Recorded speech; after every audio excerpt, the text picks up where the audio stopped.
Okay, so we've used a few tools now. So let's kind of try to use all those skills that we've looked at so far, and try to make something creative. So yeah, this is just a step-by-step tutorial to make this.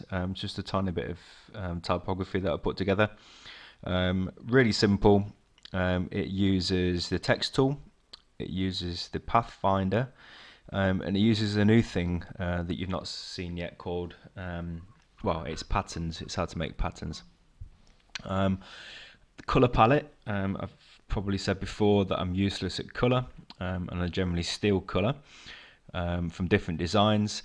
In this case, I actually took the color from the Adobe color palettes plugin, which I'm going to show you, which is called Cooler, Adobe Cooler. So yeah, really simple. So let's get started. So we're going to start a new document, which is, yes, it's File New. We're just going to do A4, nice landscape orientation, and click OK.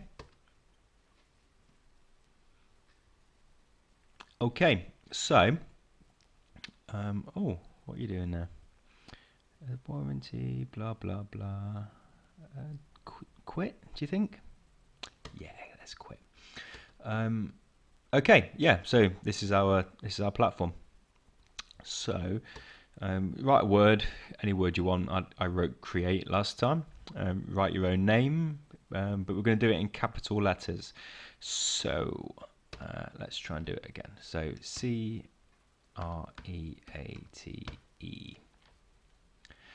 Once I've done my word, don't worry about the size of it. We're going to go to our main selection tool. We're going to keep our finger on shift on the keyboard, and from the corner of the type, we're just going to scale it so it's loads bigger. There we go. Okay, so as a default, you always get Myriad Pro as the typeface of choice when you start anything with Adobe Illustrator or Photoshop. That's because Adobe own the rights for Myriad Pro, and yeah, and they like people to use it. It's not a bad font. It's not very good for kind of creative typography, but it's quite good for copy.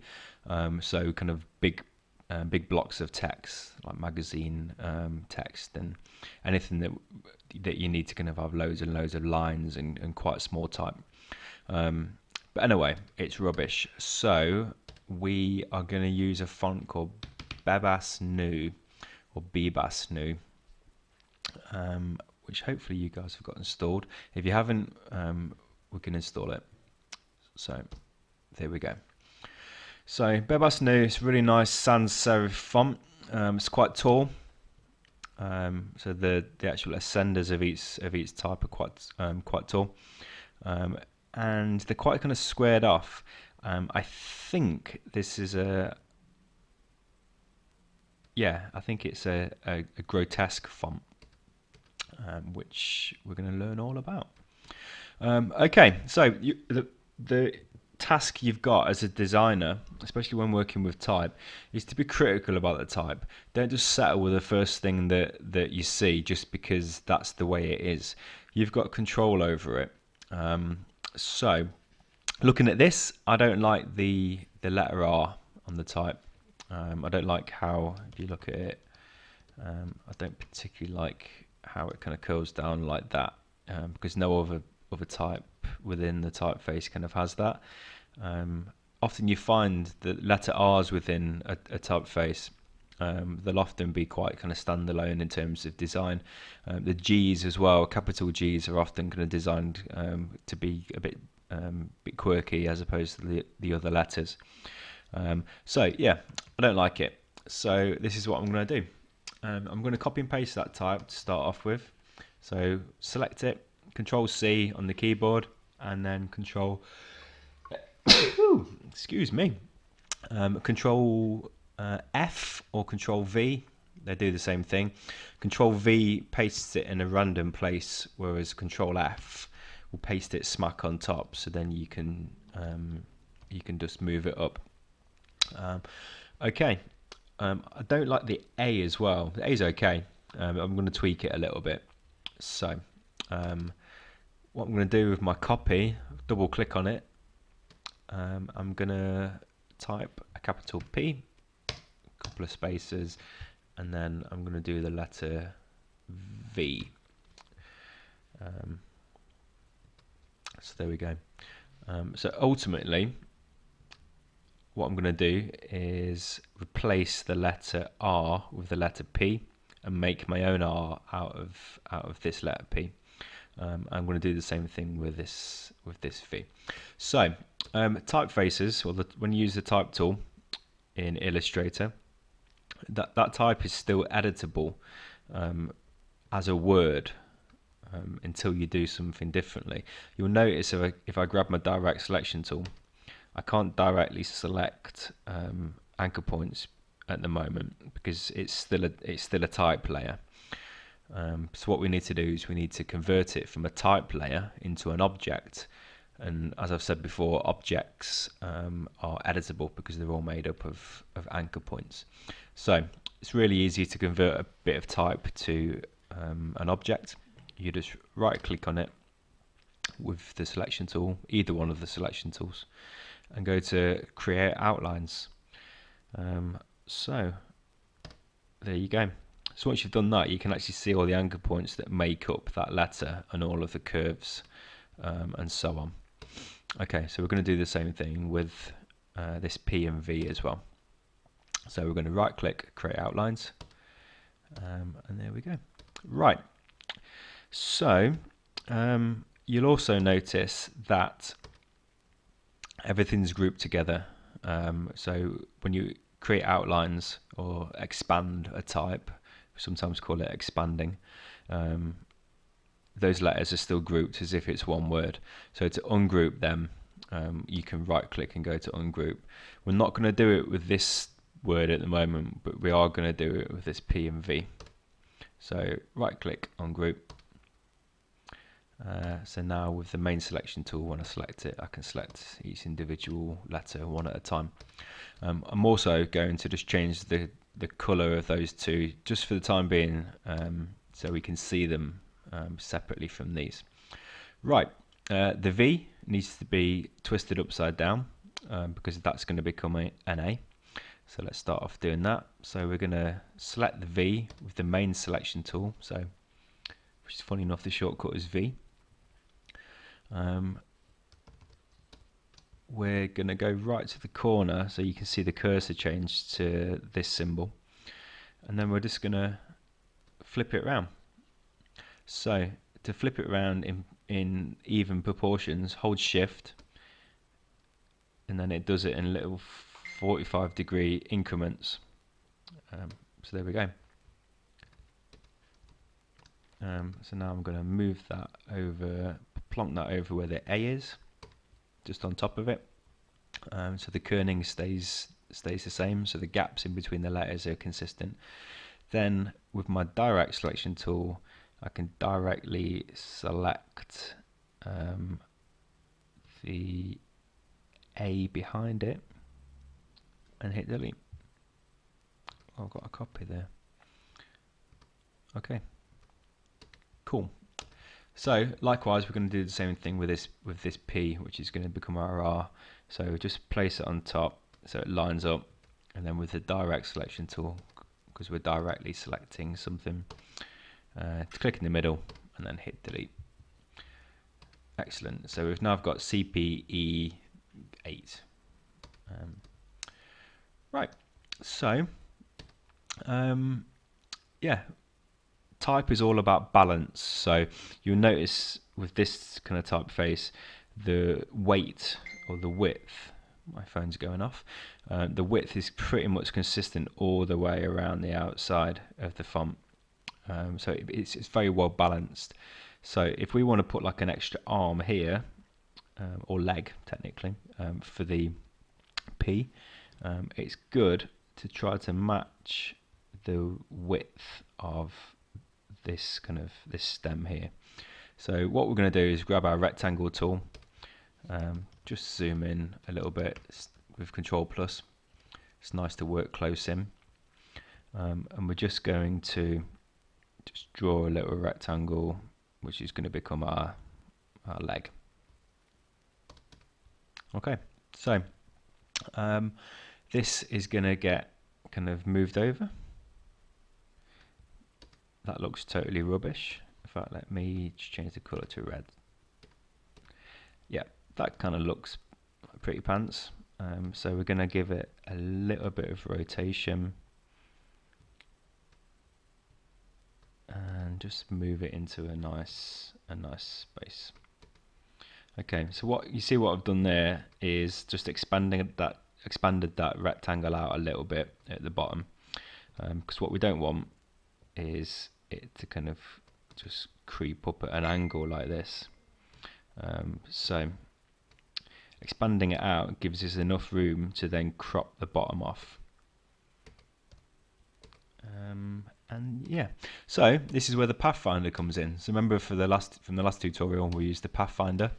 So if you haven't docked it onto this side, we're going to go to Window, Pathfinder.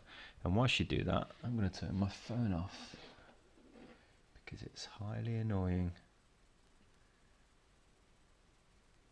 Okay, so Pathfinder. We talked about it before. The Pathfinder lets you subtract shapes from other shapes. It lets you join shapes together, divide them, blah blah blah. So because we want this leg to have the same straight edge as all the other letters, you literally grab another rectangle, put that over it. Let's make it green so you can see it. Select the shape that's on top and the leg. So remember, Pathfinder works in preference from top down, so it's going to subtract this green box from the shape that's underneath it. So if I do that, it crops it off really nicely, and you've kind of got quite a nice R there. Cool. Okay, so it's still this part of the P and that are still separate shapes. So again, select them both, and with the Pathfinder, rather than subtracting this time, we're going to use the Unite tool. So unite those two objects into one, and then we've got our R. The A, before this stick kind of was kind of up here, so I quite like the idea of that. Let's try to nick that weight. So nick the width off that. I quite like the idea of it just being just in parallel with the top of that that baseline there. So overlapping it, we've got a new A, not too different from the other one, but that's fine. We're going to select both of those, and then with the Pathfinder tool, unite them. So find unite, click it, and then we're done. Awesome. Okay, so it's very simple, but it's looking kind of quite nice from a kind of design point of view already. So we don't need that red anymore. So let's sort that out in a second. Okay, so you'll notice when you've got the main selection tool there that the original C, E, T, and E are still grouped together, whereas the R and the A aren't. So what's worth doing is just selecting the whole word and then regrouping those together. So to group something, the shortcut's Control G for group, or you can go Object Group, because obviously this is an object that we've kind of talked about. So, and the shortcuts are out there, so Control G. Cool. So let's work with some colour.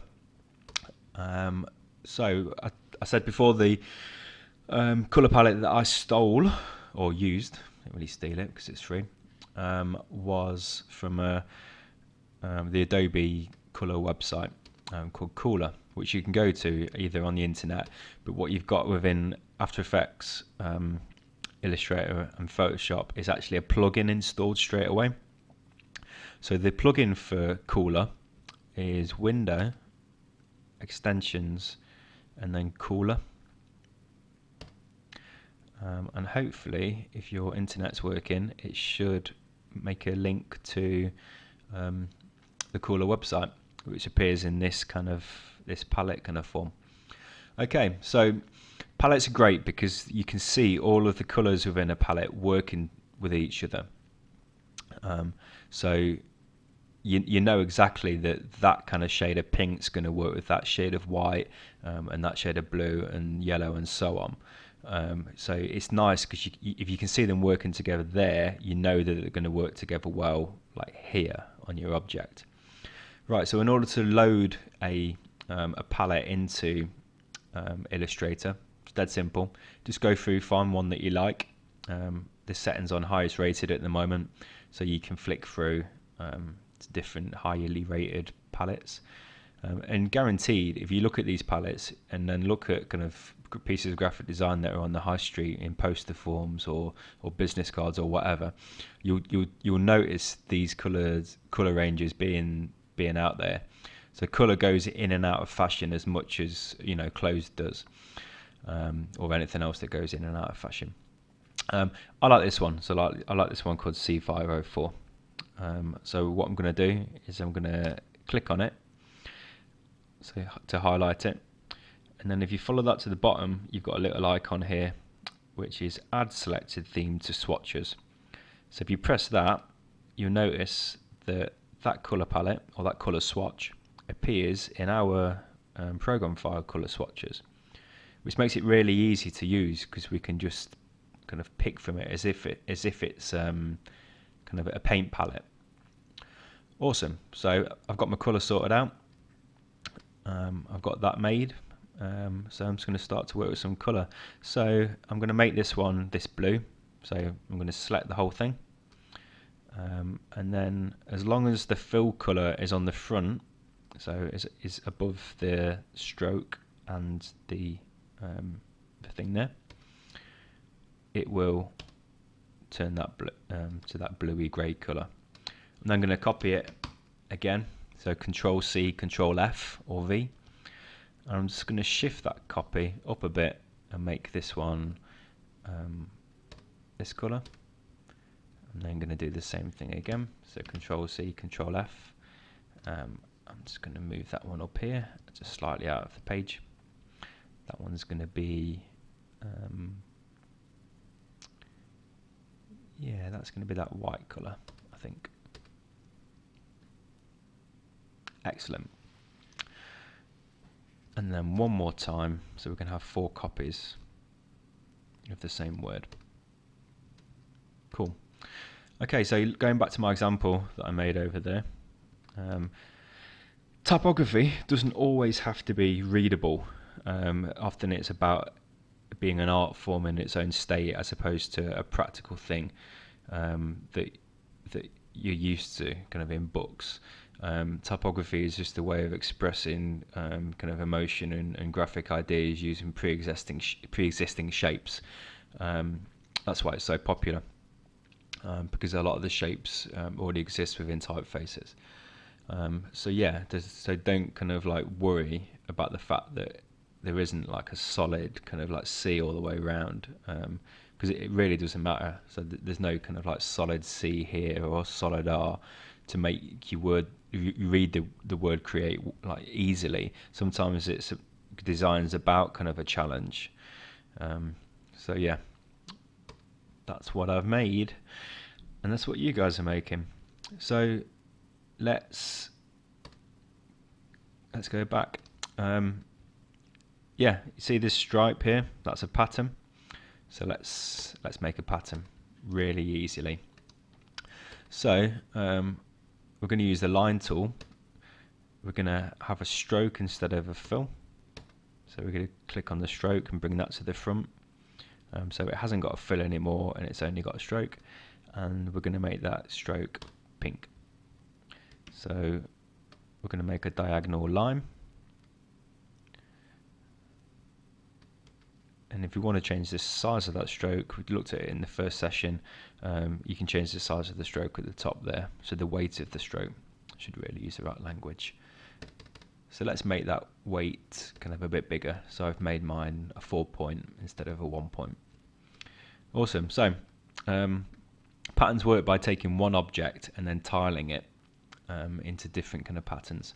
So I'm going to take that one object that I've got there, just a really simple stroke. I'm going to go to object because it's an object, and then I'm going to go down to pattern and make. I'm going to click OK to that without reading it. Cool, so we've got a vague pattern kind of going off. So this works well when these lines are quite kind of close together. So we're going to change them now. So if you look underneath this kind of these patterns options, you've got loads of different options. We're going to keep it as a grid for now, but we've got width and we've got height. They're currently set to 81 millimeters. I don't know why. So we're going to just change them to like 4 mil on each go. So you can actually see the patterns a bit more kind of like they're closer together now. In fact, 4's a bit tight, so we're going to use 5 instead. So once you're happy with it, you simply just click done at the top of the bar there, and there we go. It disappears, but not permanently. So now if we select a word, that pattern actually appears as a swatch, which is here on the right hand side. So if we select one of the words so the whole word's highlighted, you can apply that pattern that you've just made to, make sure that the fill's on the top.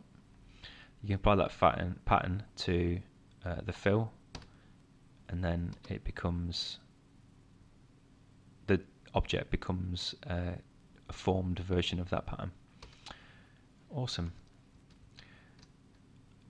Okay, so before we do anything else, let's give it a quick save. So file S for save, choose somewhere to save it, and then we'll start part 2 of the tutorial. Okay, awesome.